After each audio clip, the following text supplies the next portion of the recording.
Yes. Yep. Yeah, you're all good. Just missing the screen, but I think we will get started regardless. We're recording?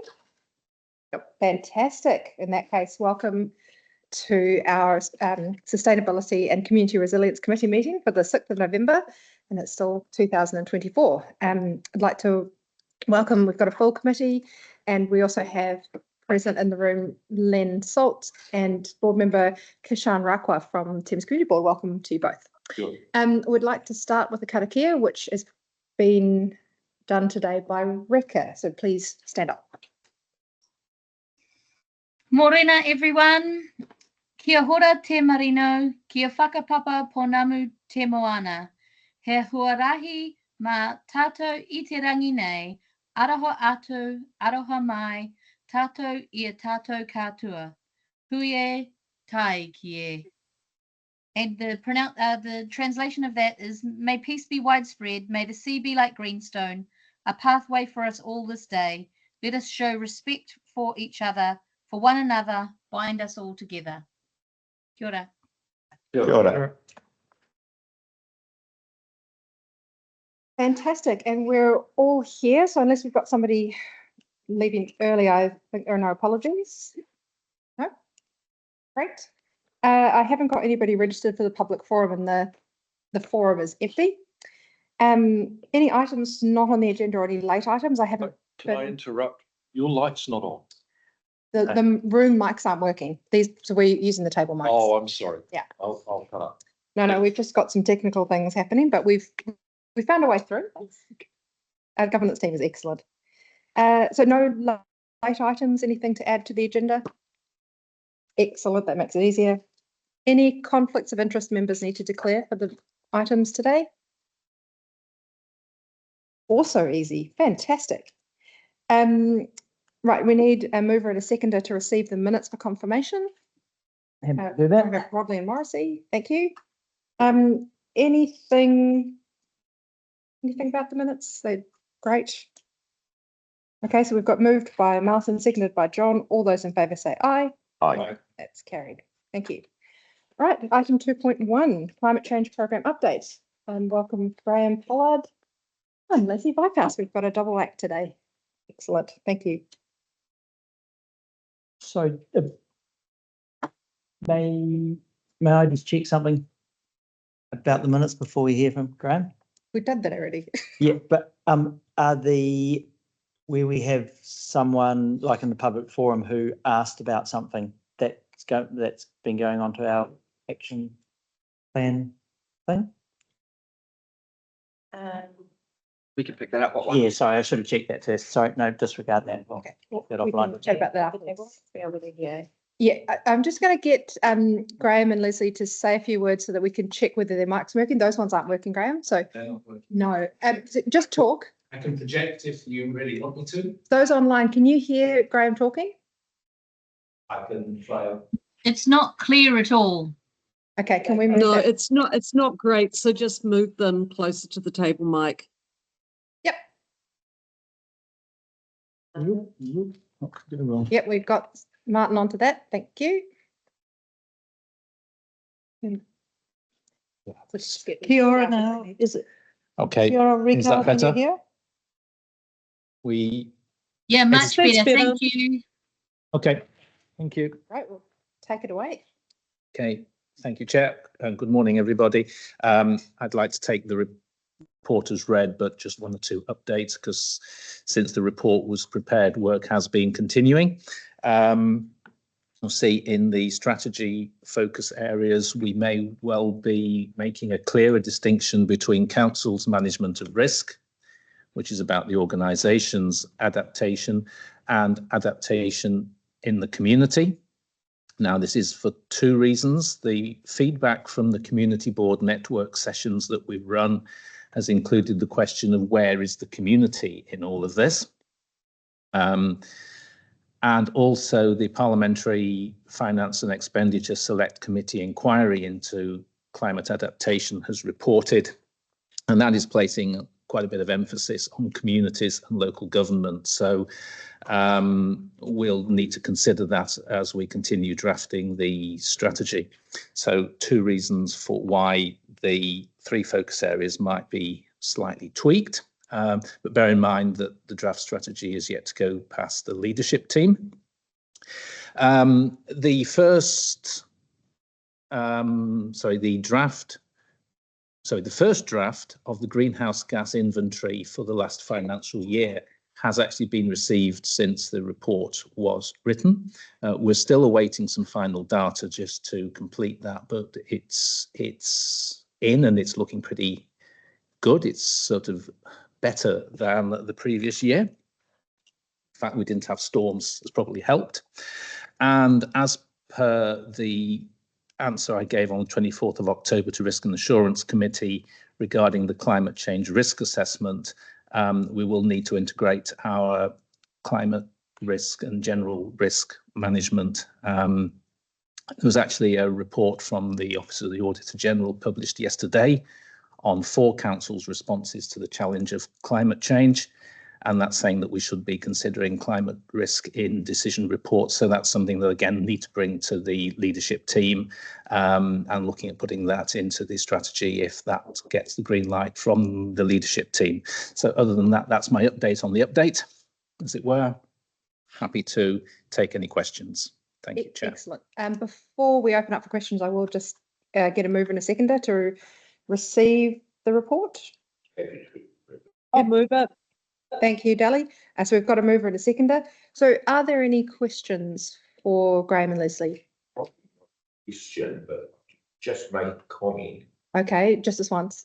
You're good. Talk loudly. Yeah, I got the feeling, Graham, going around, well, our community board anyway, that there was a lot of expectation for us to be addressing stuff that was outside of actually our control. And I'm really pleased to see that you have got there in this report the circle of control and the circle of influence. Did you find when you went around the other boards that they were looking at stuff that was well and truly outside the scope of what TCDC had direct control over? Did that was their expectation? The other boards were certainly interested in also, and the people that were invited to those sessions from the community, certainly interested in where the community fits into all of this. Now, the strategy has been prepared with the idea that it's an internal document for council's preparedness. We also have to recognise that in being prepared for the climate change response, we work in the community anyway. So how are we going to do that? So how do we prepare ourselves for working with communities, whether that's in encouraging emissions reduction or climate adaptation? So one of the questions that I have for the leadership team is, have we got that right? As I say, the leadership team haven't seen it yet, so I'm waiting for their feedback. We're currently getting feedback from activity managers as well. So the strategy is developing as we go. But certainly one of the reasons why the draft at the moment has more visible emphasis, this was a point from the Coromandel board, was the visibility of the community. So we're thinking at the moment is that the community adaptation and how we prepare to do that work is probably one of the focus areas. It's all up to be discussed and agreed at senior levels, of course, and of course it's got to come into the chamber for your political lens to go across it as well before we get towards approaching final drafts and adoption next year. Through the chair, to put it a different way, I think that yes, there are expectations in the community that the council will be a leader. I don't think it's clear to anybody who's leading the charge on climate change yet. You know, we're waiting for national direction in some areas. So I think we will need to be very clear with the community about where our limitations are, what our responsibilities are, and it might be that the strategy starts to clarify that for the community. But there's a long conversation to be had across the country about where responsibility lies. Thanks for saying that this morning. That's my question. Yeah. And there's certainly comments across the boards of, yes, this is what council should be doing, but other people in the same meeting saying this is what government should be doing. It's not council's job, it's government. So obviously different views in the community, but you would expect that anyway. Martin's got his hand up. So just, yeah, looking at point 2 on page 7, and top of page 8, and just wondering, so this is talking about council's emissions. Yep.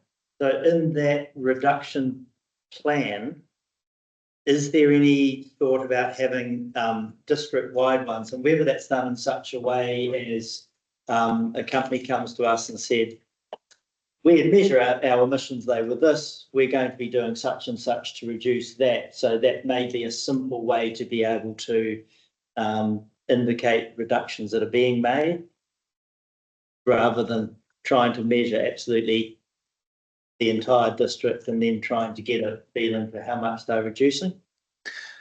This again comes back to what we can control and what we can influence. The emissions reduction plan is focused at the moment on what we can control, which is our own emissions. I have no brief to widen that at the moment. Whether that happens will remain to be seen. I can draft the emissions reduction plan so that if it was decided that we should have a section in on influencing district emissions, then that can be dropped in. I think I can do that, but at the moment I've got no instruction to actually do that. At the moment, certainly looking at the climate change strategies and plans of other councils, we are probably unique in that we're focusing on our internal organisation and preparedness. Everyone else seems to be having actions for what they're going to do in the community and support the community. And a lot of their actions seem to be around the kind of things that would be in their LTPs anyway, in terms of capital works in cycleways and waste and so on. So we probably do have that information, those actions in our LTP. It would just be a case of extracting them and putting them into the emissions reduction plan, if that is the way that I'm asked to draft it. But so far I haven't been, it's just internally focused. Thank you. John. And I don't think we've seen it, but it says there are 81 identified climate change risks that are managed by 8 managers across council, plus a further 44 accounts. That's your responsibility. I'd be interested in that list, if that was available, just to see exactly what it is we can control, and we would maybe like to put out some focus. Indeed, I can go back to Paku about that. He's obviously leading the climate change risk assessment, and these are the numbers that he's got to so far. It's still a work in progress. These are numbers as reported to Risk and Assurance a couple of weeks ago. Certainly what we then need to do is to identify what our priorities are going to be, and we've got to delve into those a lot more then and really start putting the real climate lens over that. Seeing that list of Risk and Assurance. It's probably not necessarily nailed down yet. It's probably draft, but that's where he's up to. Yeah. And Risk and Assurance. Yeah. Okay. I think in the risk and assurance, we were made aware of the climate change work program, that the risk assessment was being done, but maybe not the numbers and the detail of what those risks were. I agree. I think that would be really useful for us to know. I don't see Rick or Adele have their hands up, so I've got two quick questions. Oh, sorry. Let me go ahead. I'll do my first question and then the mayor can have a turn. When you presented to us in April, Graham, you gave us on page 26 of the agenda that we had at the time, you gave us a workstream timeline that had this work being completed sort of early 2025. And I'm just wondering whether that timeline is still valid or whether it slipped a little bit, or just if you could comment on that a bit. This is, as you appreciate, probably a very complex piece of work because it involves almost every single part of the organisation, and things are changing nationally as well. We're tied into a number of networks across the country, and they keep adding things in to the things that we need to consider. In terms of timeline, in our original project plan, we put a date of June 2025 for completion of the strategy, really and truly hoping that we get it done this side of this Christmas. Thank goodness we extended that timeframe. We really want to hit that June 2025 timeframe for adoption. I think that it would be better doing it by then rather than risk it getting too close to the end of the triennium and the election time. My wish is that the draft strategy as it stands can be workshopped with this committee at your meeting in March, and your feedback then can be incorporated into the strategy. So that's putting your political lens over where we're up to. And then hopefully we can then move forward to finalising it and getting it adopted come June. Really hope that we can do that. So And in we a really need to nutshell, push yes, it for we are that. trying to keep the timeline. Yeah. I'm Yeah. very relieved to hear that. Thank you. I just realised that the draft timeline isn't actually in my report. So I know, but it has been provided to us previously, Yeah. so that's yeah, cool. but I just wanted to update it for you. Robin, may I make a comment, Okay. please? Yes.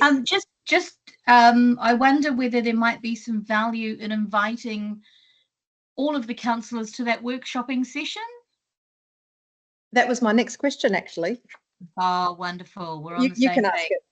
Yeah. Well, it's out there now. So, yeah, I just think there might be some value in having an invitation sent to all of council and perhaps even the board chairs. I don't know if that makes that too big for you. But I think there would be real value in getting all of those voices included. I think we can. Can I total what Rika just said? Because there was a bit of not pushback, I don't know what you'd call it, Rika. John Grant was concerned about some of these big decisions being made at the committee level without the entire council sort of look at it. So I'd like to total what Rick has said and make that a all of council invitation. Thanks, Dilly.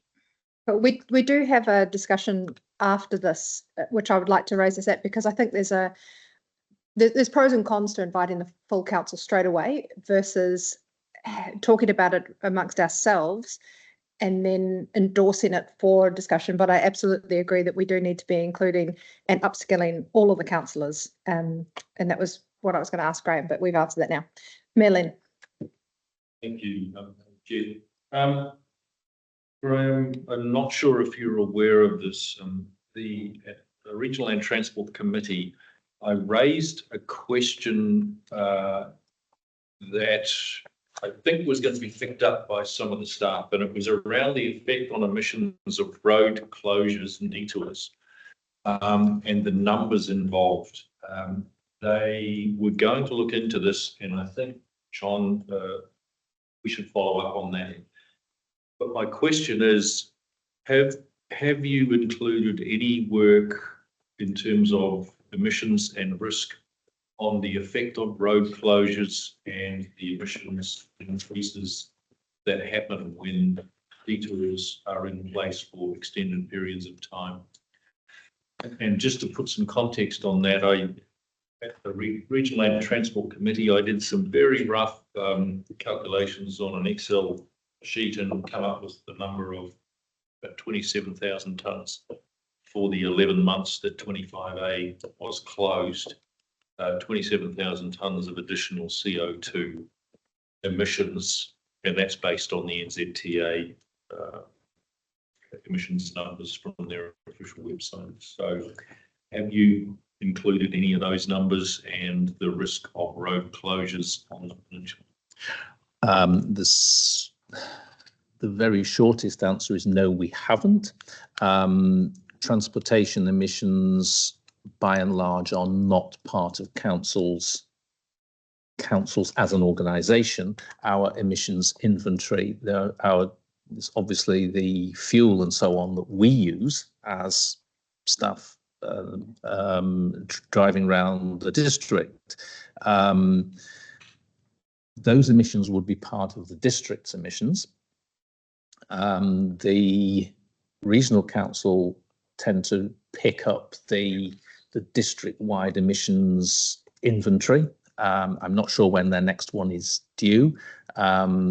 So the Land Transport Committee is probably a good place to have brought that up, and I'll raise that with the regional council to find out more about that. In terms of our emissions, we're less than 1% of the districts. So yeah, I can see it having an effect on the district emissions. It'd be really interesting to see what their next inventory comes out at for the district. And then we need to see how we can help to influence that in the future. But again, it's influencing rather than control. My group manager has a comment. Yeah, look, I just wanted to quickly support staff in terms of that previous conversation about the workshop. So it's been quite deliberate from the executive to push the climate change strategy to the Sustainability and Community Resilience Committee, mainly because the council has delegated decision-making or recommendation-making powers around climate resilience and adaptation strategies and plans to the committee. So I think it's great to get a steer from you here that you'd like that next workshop to be full council, potentially community board chairs. I think that's great. But to date, it's been quite specific to come to this committee because of the role that this committee plays in the delegated powers. So it has been a point of kind of discussion between Graham and I, who has been advising when do we bring everyone in, and I've been saying, yep, we have to make that at the right time. But this committee has those kind of delegations. So. All good. Thank you. I just find this one, Graham, is regarding transport. We do, as far as our roading goes, we can actually, we are a major cause of greenhouse emissions by using some of the contractors we're using and sourcing some of the material we're sourcing from various locations. And I'm being more specific. We are doing a lot of roading in the Northern Peninsula. We're using 50-ton trucks to cart metal from likes of Beach's Quarry to the top of the peninsula at huge cost, really taking into account greenhouse emission factors. I think it would be nice to take a closer look at that so that when we're actually awarding contracts, we're actually taking into account the green footprint that we create by sourcing product from as far away as that. And I know there's Stephen sitting there and he knows lots more about it than I do. I think we're tied to get getting out bar funding from using a certain type of aggregate, but I think it's still worthwhile looking at sourcing the product which is available in the peninsula rather than from down our area. That's sort of stuff we can control to a certain extent, consider when doing these contracts. Yeah, thank you, Councillor. If you refer you you all to my report. So the very bottom of page 7, very top of page 8. Trying to get a better understanding of our indirect greenhouse gas emissions. And this includes exactly the point that you're making around procurement, supply chains, but also the emissions in doing that kind of project. Also trying to calculate the carbon cost, the carbon emissions in the planning stage when we're looking at the various options for a particular project, so that when decisions are made, we're not just thinking of timelines, costs and things, but also the carbon costs. So everything can be taken into account. So that's a piece of work which I'm just starting to think, how on earth do we work that out? But this is the value of the networks around the country, because we might not know quite how we're going to tackle it, but someone else is thinking about it. Someone somewhere. Fantastic. Excellent. Feels like the question stream has dried up. Thank you both. We have a mover. We have John Morrissey as a mover. We have Dally Connell as the seconder. So I'll put that motion that we receive the Climate Change Programme Update Report dated 11th of October 2024. All those in favour say aye. Aye. Aye. Aye. Thank you. Thank you both. Thank you. Yeah. Very nice to receive an update. Might be, I guess. We're going to have more people at the front, yes. In fact, our next item is item 2.2, recovery plan update. I believe we have with us both Stephen and Helen. We do have the dream team making their way up.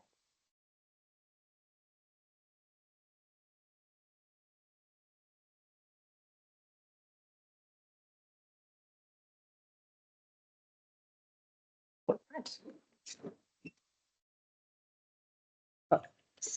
Alan Flynn with Stephen Town, thank you, welcome. So I think I have to ask for a mover and a second to receive your report before you give us any updates, or before we have any discussion anyway. Yeah, I'm happy to be the seconder on that one. All right, take it away. Me, thank you. So with the recovery report, I think the overall the main update is in attachment A, which is the recovery plan action table. So what we're reporting, what we're showing there is of the 80 recovery actions, 59 actions have been completed and 21 merged into business as usual. So with those that are merged to business as usual, they're already funded through the LTP process in those work streams, or there is residual recovery funding being used that's already been secured. So it's no additional cost to council for those actions. And then the other status previously was an ongoing recovery action. There's nil of those recovery actions. The other, just in terms of the social recovery, of the 1.56 million social recovery funding, we've got a balance of 190,000 left. And again, it's because it's funding the ongoing, already identified resilience projects underway. Just want to comment on the immense value this recovery process has been in terms of our building our relationships with our iwi and our community. It's been a really good, I think it's been a really well run recovery, but also the benefits with that external money funding some of these projects has been immense. One of the ongoing actions for our team would be the placarded properties, where we've still got 7 red and 23 yellow placard. Sorry, not just for our team, for council. And there's a regular meeting of the placard property to discuss placard properties across the council groups involved. At this stage, it's more a matter of just touching base to see with the property owners where they're at. Don't know if there's any more update on the placard properties, Stephen. No, we have got a group of properties around Christine Terrace up in Hahei, and there's a cluster of 5 apartments effectively, and a couple of residential properties. And if we can continue to make that work from everyone's point of view, we could see the yellow sticker drop by between 5 and 7 this side of Christmas, maybe into the new year. And I think, you know, the conversations we end up with property owners, they can be a bit tense and a little bit finger pointy, because, you know, things appear to have drifted for a long time, but that is largely due to the speed with which engineers, insurers, and property owners get to grips with the reality that the council it's not responsible for these natural hazards that turn into an event. But to try and keep us focused on what we're trying to achieve is remind ourselves every day we're one day closer to the next event, and that is real. And if we lose that point of tension, then we're probably not doing as well as we need to. So we're kind of checking in with each other. Are we doing enough? If we can help, have we offered that help? But in the end, we've got to encourage property owners to take those necessary steps. Are you open for questions now? It's nothing more from me. Is there any questions? Okay.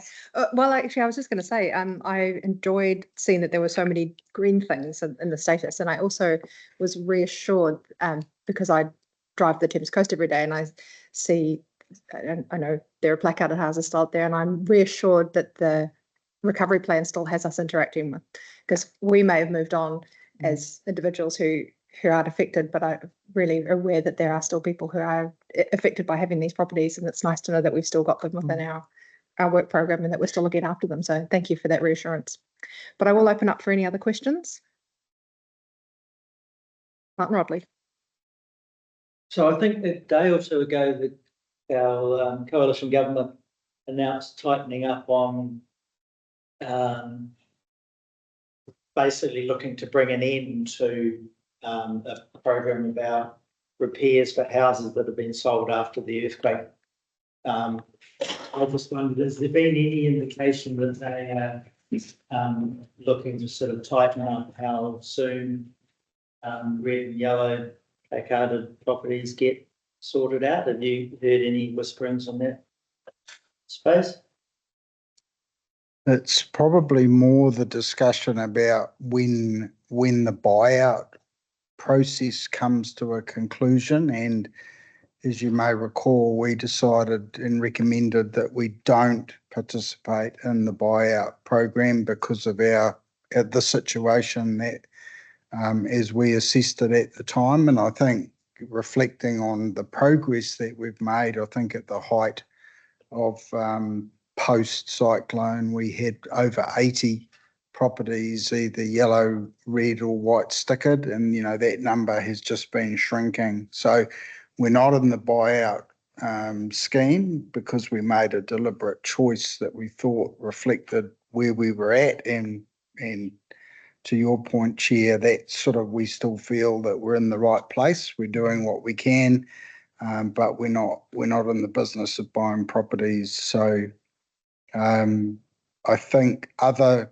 council areas, they're trying, certainly the new coalition government led by the Minister for Emergency Response has been publicly trying to put a full stop on the North Island weather events, and they've really done that through the various releases, in particular of the National Land Transport Program, which saw resilience given a little bit of a home, but nowhere near where the previous government and where we have headed with our resilience program. Yeah, if I may ask, yeah, I guess I wasn't really thinking about the buyout, but just the fact that the government, by doing that, is sort of indicating that they want to say, okay, we have an event, and then we have, trying to put pressure on government departments or EQC and insurance and all that to get stuff sorted out in a timely fashion, but you are not hearing anything like that? I think looking at the government actions and the way the minister deals with the public, they're definitely wanting to kind of bring the perception of the end. Right. But it'll only take one or more new events to kind of reignite for that particular local community. They will be straight back into response and recovery, because that's how it works. Not too soon if I can put in a request, maybe no events this summer. But I mean, which brings me to, I guess, the other point about the recovery plan is that reading it, it feels like we've got, and we've put a lot of work into resilience, we've got a good blueprint for this next event that we're one day closer to. Thank you for that image, Stephen. But I wonder if this recovery plan is also a blueprint for other things that council does in terms of our relationship with external partners, and if you had any comment about the flexibility of the approach that you've taken here that we could be using in other parts of council. Just my one comment is, that my role and my team's role was brought forward because of the recovery and created. And I think in terms of our connection to community in iwi and how we're working with our relationships is now embedded. And it's not just that I go out, but I'm also, work closely with a lot of the other teams as well. So yes, that's always of benefit across council and our relationships. Relationships are key when it comes to any work council's doing with community. Exceptionally good to hear. Manly. Two questions. $1.6 million in social recovery funding. Have I got that number right? That's what we started with. 190,000 left to get us through to the end of June. Is that going to be enough? It's already, those are on already committed projects. And to be honest, I mean, one of them I only got 1 July.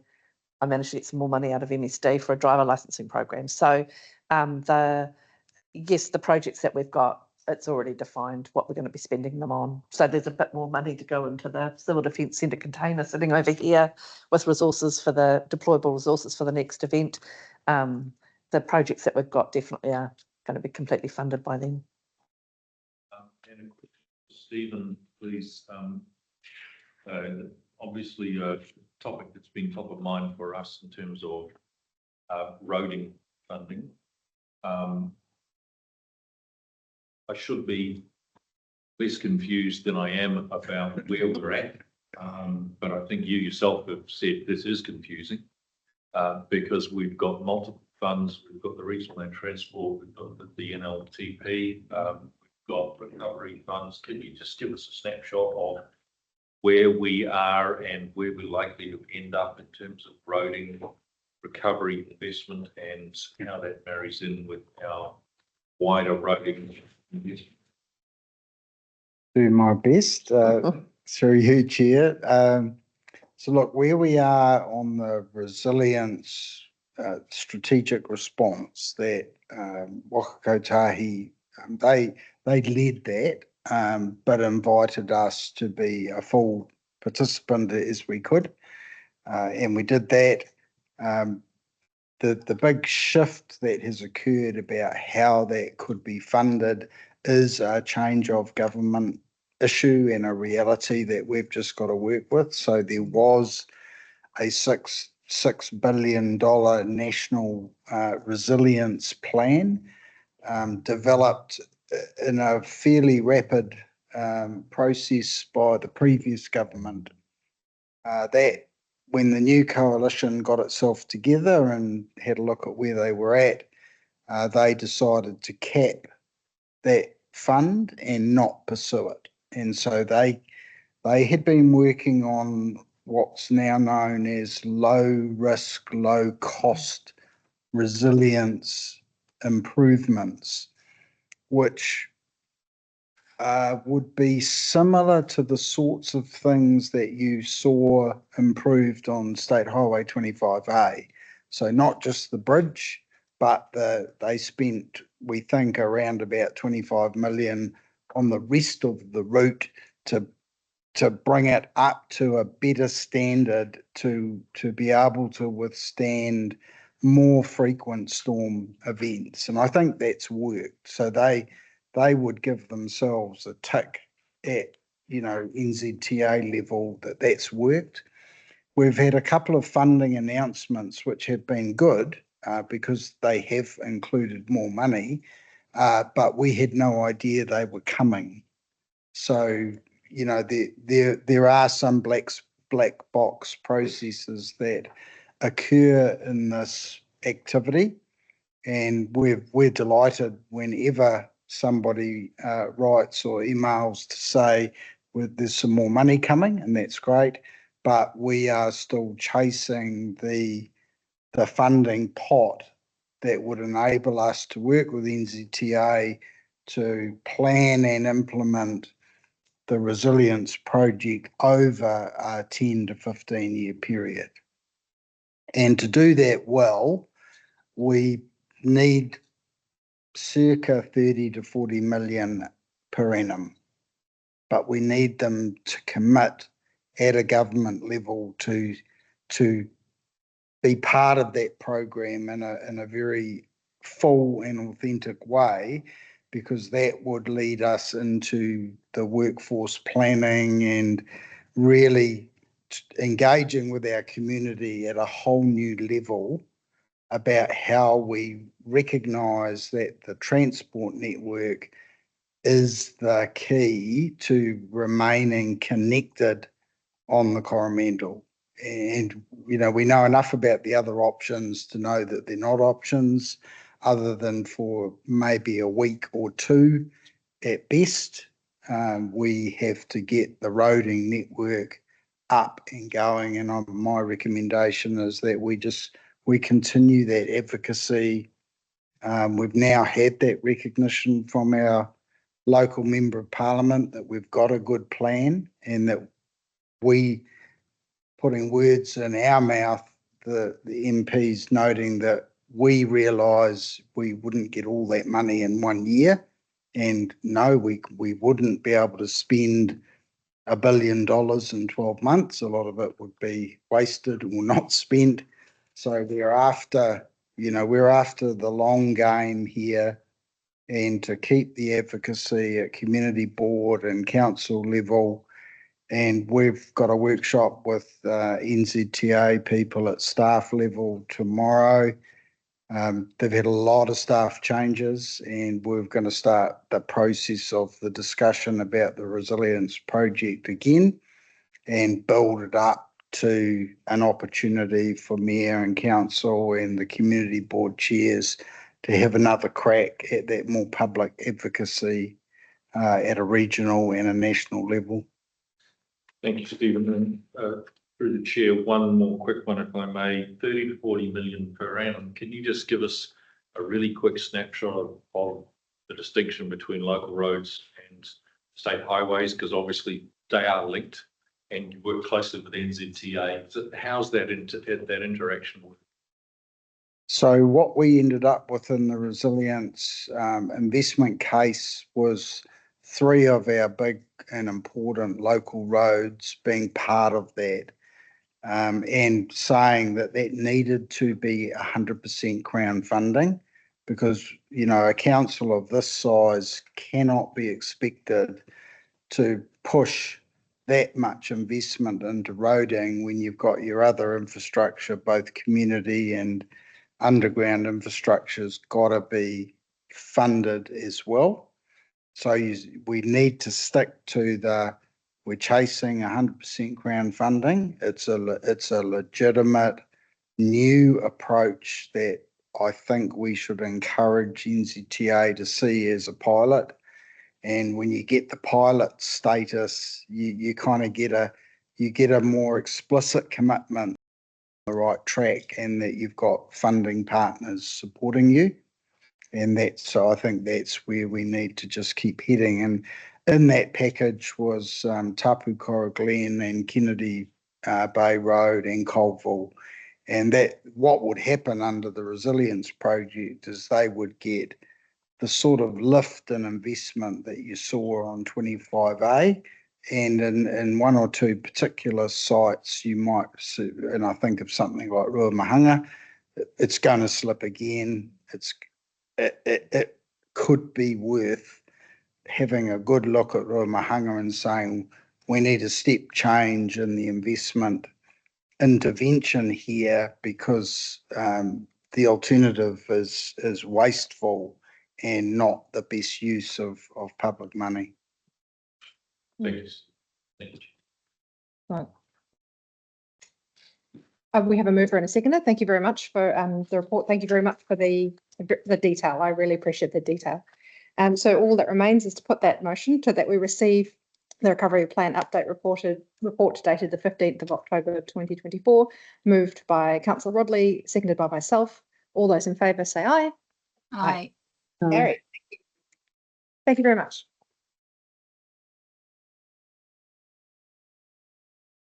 You're up. Our next item is item 2.3, the economic development update.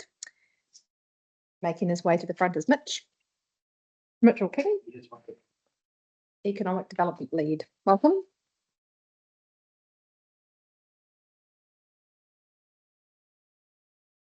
All right. Thank you.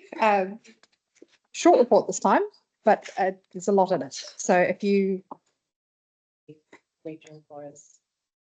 Oh yeah, so that one is the microphone. Yeah, that one isn't working. Yeah, It was on and then it turned off. Yeah, no, we're having IT difficulty. So the one on the table will capture you nicely. You can Okay, just talk. Just talk. So, actually, I'll just before you start, I will just ask for a mover and a seconder to receive the report so that we can start the discussion. Happy to move. Oh, okay. We've got Rika and John Morrissey. Thank you. Take it away, Mitch. Sure. Thank you. The starting section of our report talks about our economic development priorities for this financial year. And our economic development philosophy at the moment considers council as an economic development organisation, and that lots of the core functions that council conducts contribute to social and economic outcomes. And so I've got some dot points there around that they include how we plan for communities in the future, how we choose what infrastructure we invest in, how that infrastructure is funded and who pays for it, how we write and administer our policies, rules and regulations, and how we prioritise our internal resources to advance different strategic goals. And all of those things result in outcomes for the community. Some of them happen within days and weeks, and some of them over decades. And so our team has spent part of this year supporting other teams and thinking about how their outcomes connect to downstream impacts in the community. And it's really about a way of working for us, rather than just doing transactional economic development projects where we deliver something, it happens, and then we move on to the next thing. We're thinking about all the different ways council influences social and economic outcomes. And that will probably hopefully lead to possibly a wider economic development strategy down the line when we get to that. Are there any questions about that approach? No, it seems like catalyst is a good word. Yeah. For the way you're thinking. Yeah. Yep. Yeah, the reason we've come to that is because when we turn up to people in the community, business people often and others, and we say we're here to do economic development, often the things that they want sorted are the core business stuff. That it's the core business stuff that enables the private sector to do the economic development. And so helping council improve in some of those areas as a roundabout way of getting economic development outcomes. One question, if I may.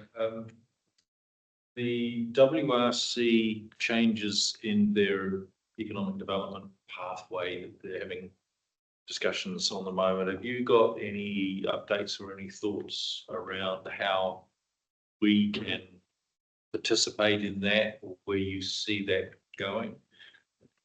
Yep. So there's been a couple of different approaches. I'm not sure if you were kept up to date with the outcome of the meeting that they had at WRC in September, but I think our preferred approach would be better collaboration between councils and having the regional council as an equal partner in that with all the other territorial authorities, and to have, however you want to label it, a forum or a partnership between the economic development functions across the Waikato councils to advance regional economic development priorities instead of establishing a separate, completely separate independent entity. Another Te Waka. Yeah, yeah. Have we had any input into where that's likely to end up? Any formal input, or has it just been informal discussions between us and WRC? So there's just been discussions at a staff level between the WRC, ourselves, and amongst other ED staff at other councils. And there is a proposal from some of those councils that I think is coming to the mayors jointly in time around what that could look like. Which will that come to mayoral forum, do you think? I think so, yeah. Thank you. Appreciate that. Continue. Oh, were you going to keep? Cool. So part of our work is supporting the business associations across the district. You'll be all familiar with the characters from those business associations. We feel like, or we believe that the stronger those organisations are, the more effective they can be at helping those communities achieve their outcomes without coming to council with their handout or constantly looking to us to deliver things on their behalf. So one of the programs that we've been doing with Helen's team is providing them with some training and accessing funding with Funding HQ. And so they're getting some coaching in that area. And we're also getting them to collaborate better. I guess part of my master plan would be to have the business associations, I guess, come to operate under a single umbrella, possibly in the future, formal or informal, where instead of just only representing the interests of their town or their area, you have some people that can speak on the business interests of the Coromandel as a district. Oh. And sorry, through the chair, one other specific one, reading another in the series of snarky articles from Fleming Rasmussen in the Informer, and a comment about council providing trees, fruit trees, I think it was. Can you give us any insight as to where they came from and who funded them? That was, I think they were part of Helen's. Yeah, that was as part of Stephen and Helen's update. That was a recovery funded activity. Yes, it was. Yeah. So there were no council funds involved in that? No. They're shaking their heads. No council funds involved. With another example of misinformation. Rasmussen. Thank you. Share that. Sure. We've also been working with DOC around the reopening of Cathedral Cove in a support role with Destination Hauraki Coromandel, and things are on track for that to happen in December. And they're also developing a visitor management plan and working with a group of local stakeholders to consider how they will manage the impacts for the summer, but also some of those longer term issues that we had, if we can all remember the times before COVID. Yeah. Vaguely. Can I just skip back? Thank you for that. It's I think Cathedral Cove has been so important for us, and so it's good to hear that update and see what the comms that Doc are putting out. Just can we skip back to the Hauraki Coromandel Business Awards? Oh, I missed one, sorry. No, that's fine. any update on how many tickets were sold? It says 150 have been sold. And also, can I just say, it was a fantastic night. And it felt wonderful and joyful. There was a lot of smiling people. And I know that your team put in a lot of work to get that off the ground in partnership with Hauraki District Council. I just really wanted to acknowledge that because it was spectacular. Yeah, thanks, Robin. It was a great night, and the event hadn't happened for quite a few years, and there was a really good feeling in the room. Yep. And I think it was much bigger event than it also happened in previous years as well. So yeah, really successful night. It was great too. I would top up with that. Well, Cool. Just a brief update on the implementation of the review recommendations for Destination Hauraki Coromandel. So we have the joint advisory panel scheduling interviews as we speak. And so those interviews for the candidates will happen over the next couple of weeks. And then we'll bring some recommendations, or the panel will bring some recommendations back to council on the 10th of December. And we've had some really great candidates put their names forward. So there's quite a lot of really exceptional people to choose from. So it's a good problem to have. Good. The black soldier fly larvae trial. Has anyone heard of this project yet? A few? Yep. So this is actually a really neat project being driven by the Seagull Centre in Thames. And we supported them with their funding application and helping the team at the Seagull Centre work with different parts of council to get all the appropriate permissions in place to deliver this project. I think it's about $1 million project over 3 years, so it's not insignificant for a small community group to be delivering a project of that scale. And the exciting part of it is that it's going to be looking at the ability of these soldier fly larvae to process sewage sludge, and there's a national problem, I guess, with disposing of that type of product, bio-waste, and it's possible that these bugs might provide a solution and be sort of a circular economy type product, because you get a protein out of it that can be used in fish food and things. Yeah, the maggots are the protein. Yes. Great. And then finally, this is something that we've included in our reports for a little while now, but the census data came out, and unsurprisingly, our population got older, and we are actually by quite a fair margin the oldest community in New Zealand, and it's projected to again continue to age. And I wanted to just highlight,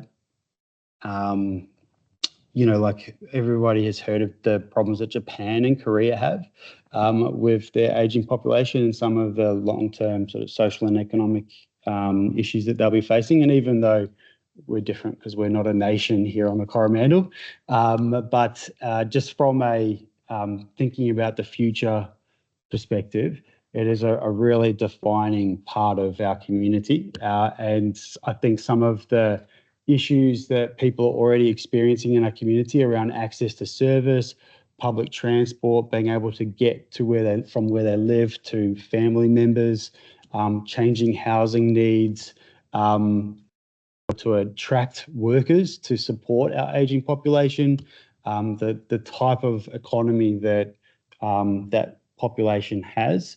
They're all really important things for us to think about, and council does have levers that it can deploy to try and shift the dial on that over a long time. And that might be, for example, looking at how much commercial and industrial land we supply that is available for developers to develop cheaply, because we need people to come here and work. At the moment, a lot of our land is highly constrained and quite expensive and difficult to develop. And so thinking about how we can make it easier to develop land that is used for employment can help change the structure of our population over a long term. Excellent. Sorry, one. Oh, You go ahead. Martin first. So I've been saving a few questions up, just talking loudly so those online can hear us. Can you hear us? Me? Yes, thank you, and appreciate you speaking loudly. Splendid. First time anyone's ever said that to me. So, in the business association, you've got a comment there, hosting a monthly online meeting with representatives from the business association. So if you had to pick like sort of the top couple of 2 or 3 things that they are raising, is it consistent around the ward, or is it around like what you identified already? I think in general, businesses care about the same things from council. And so most businesses would interact with council when they want to go through a regulatory process. And so they care about that sort of stuff. And then I think they have slightly different priorities in different communities. The Mercury Bay community is probably more focused on tourism things, over the last couple of years. That's been a hot topic. So yeah, each community is different, but in general, the business needs are the same. Thank you. Merlin, you had something. Well, I'll thank you for the next one. Mitch, there is a public transport workshop or forum that I think WRC are organising in March. Are you aware of that?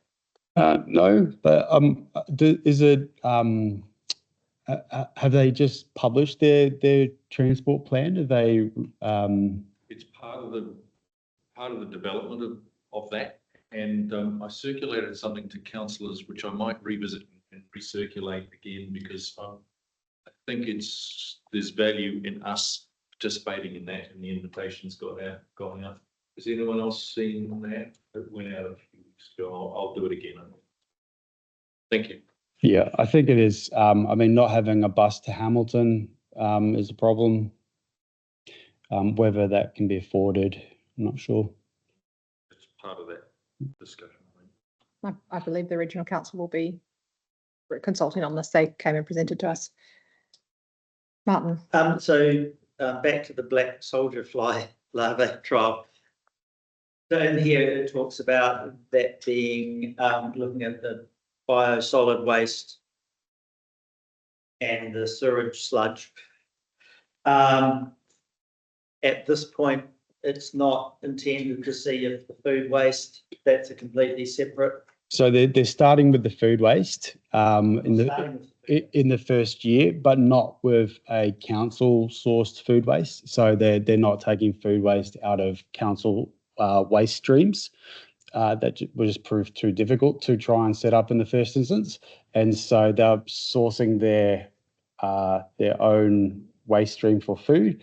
Because my understanding, not being an expert in this space, but my understanding is that the bugs need to have a varied diet, and so they're trialing different recipes for the diet of the bugs.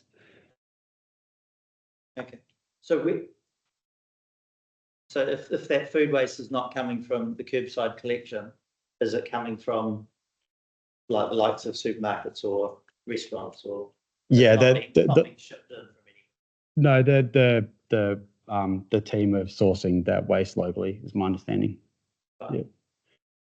Okay. I think because of the trial volumes, the volumes that they're going through for the trial, it just it might be something for us to continue to investigate in the future, whether it's feasible. But at this trial stage, they're working with quite small volumes in the first instance. It does seem like there's quite a good buzz around this project. Yep. Yes. Let's move on straight away, shall we? No, Martin. No, Martin. No, because I should stop that by saying. I guess one thing just to highlight or to discuss from the report is that you can see from the things that we've included in here, economic development is a wide range of stuff. and so the soldier fly larvae project, we justify that because it's a little bit of innovation, it's a little bit of R&D, it's a local project that's community led, and it's pulling in $1 million into the district, and so that's how we justify that project.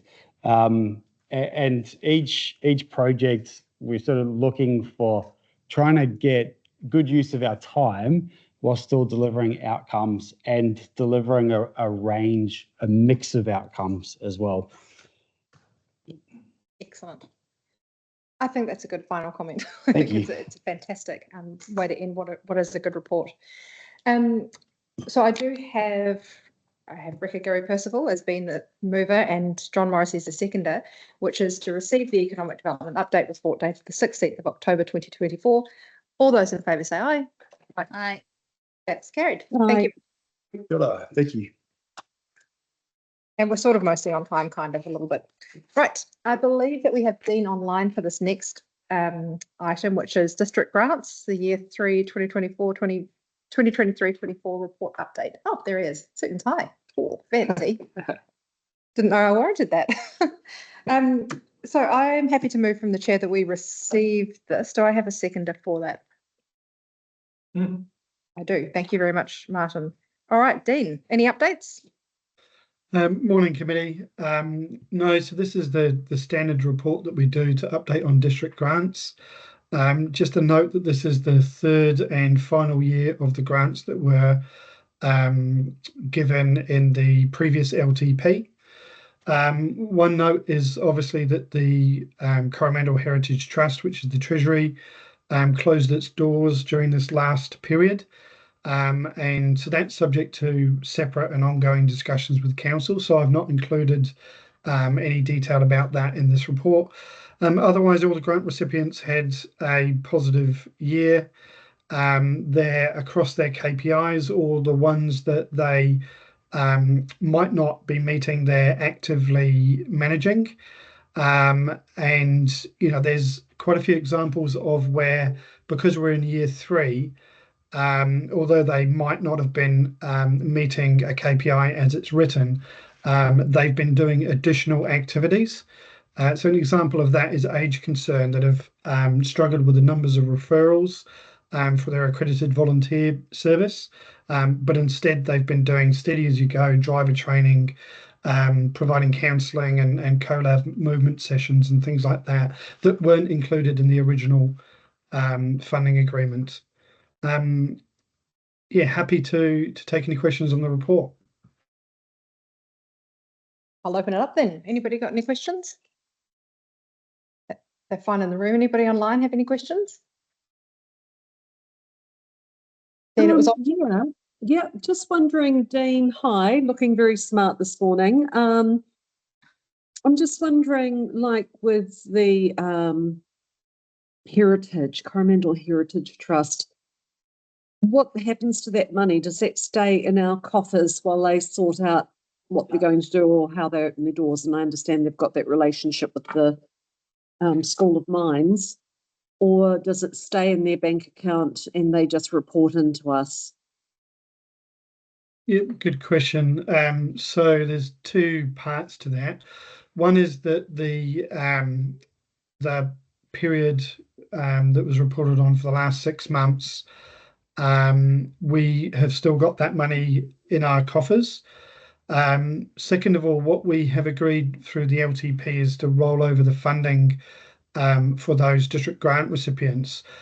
So basically we're still in conversations with the Treasury as to what they will need and what they won't for this year that we're in at the moment.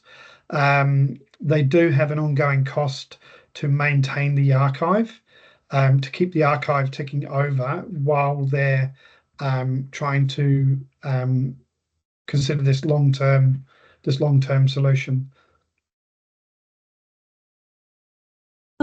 Thanks, Dean. I'm just wondering, it's, like with a lot of grants through lotteries or whatever other organisation, you apply for a specific thing, and quite often you have to give back the grant if you're not going to do that specific thing. So the other one you mentioned, Age Concern, they've done some really cool things, but did they come back to you, to come back to staff and say, the referrals are down, but we've got this plan here and it's going to cost $3,000. Do we have permission to change the purpose of the sum of money?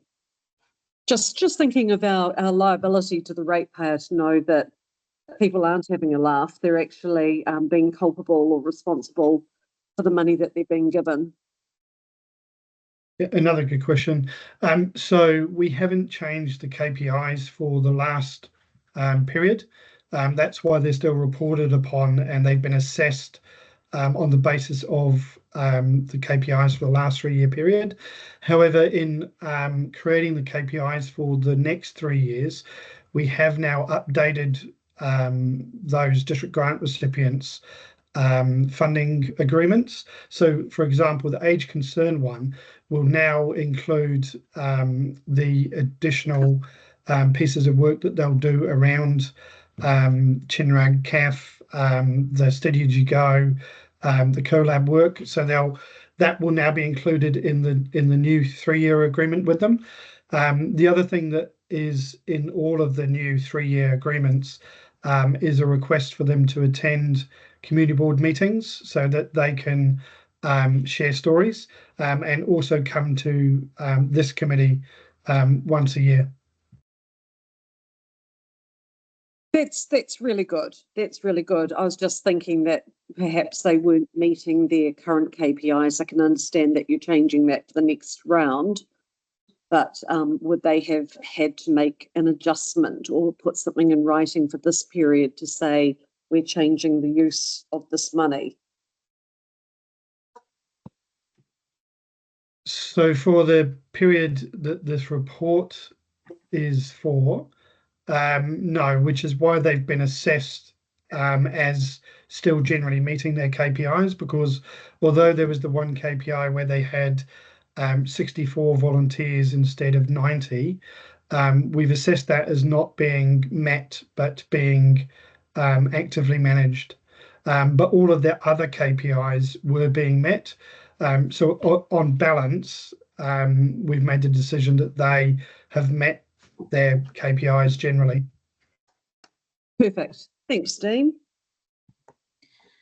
I have a question. Yep. It might be taking us on a little bit of a sideways rabbit hole.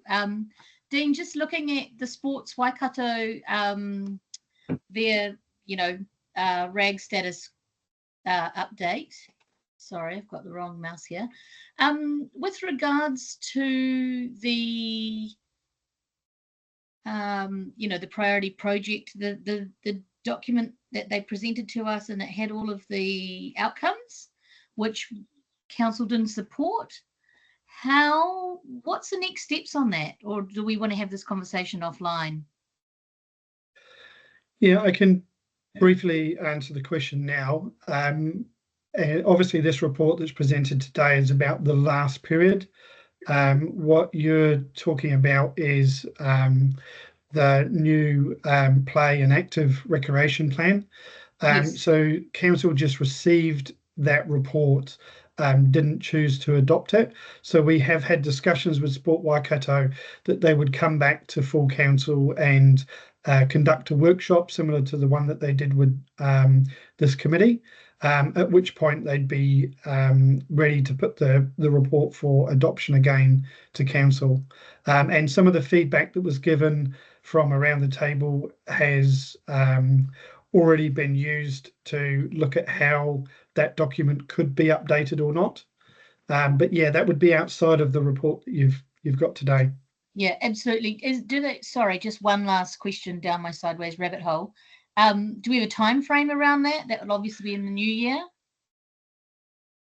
Through the chair, in terms of your next available workshop, I'm in discussions with governance around how council finishes its year, and whether or not there will be additional workshops added. If there are additional workshops added, then we'll look to bring Sport Waikato to those.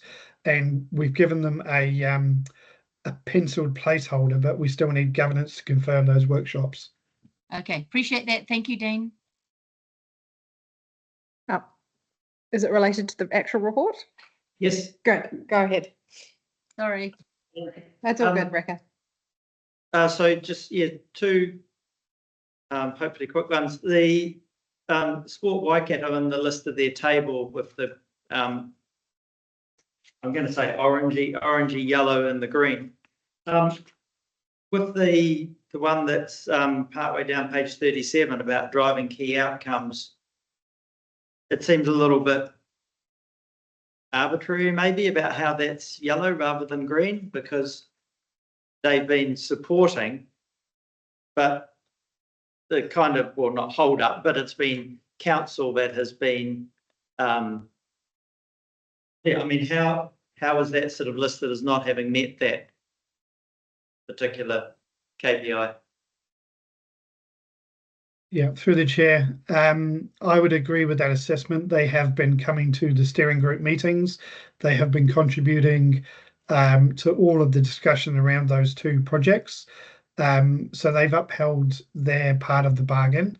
The timeframe, which is why the project is slightly behind time at the moment, is council's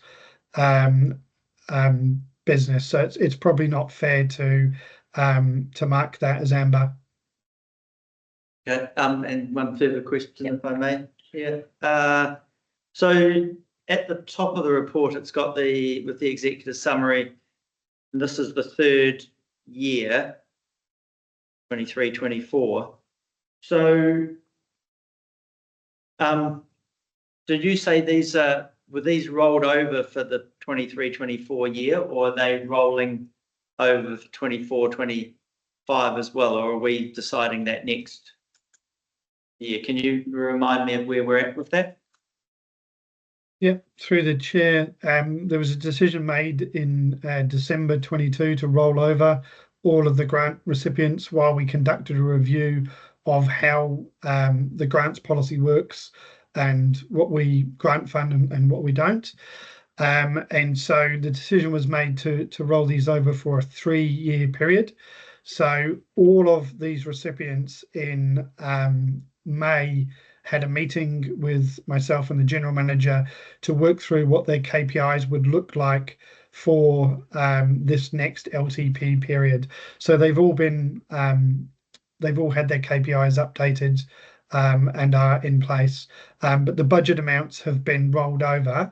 The only difference is that council took a later decision to add CPI, so they're all CPI adjusted amounts. Thank you. Excellent. All good. Hey, thank you, Dean. And I actually do appreciate those that clarification about the play and active recreation strategy, because I think it's really good to know exactly what it is and when it is that we're going to be looking at that again. So thank you. So I have moved this from the chair and I've had Councillor Rodley as my seconder. So the recommendation is to receive the district grants year 3, 2023-24 report dated 17th of October 2024. All those in favour say aye. Aye. Aye. Aye. Fantastic. Oh, that was the end. Right. In that case, thank you very much, everybody. I can declare the meeting of the Sustainability Community Resilience Committee closed at 11:23. 11:23. Thank you so much. Thanks. Stop the recording. Thanks, Chair. No worries. So I'm going to suggest a 15-minute break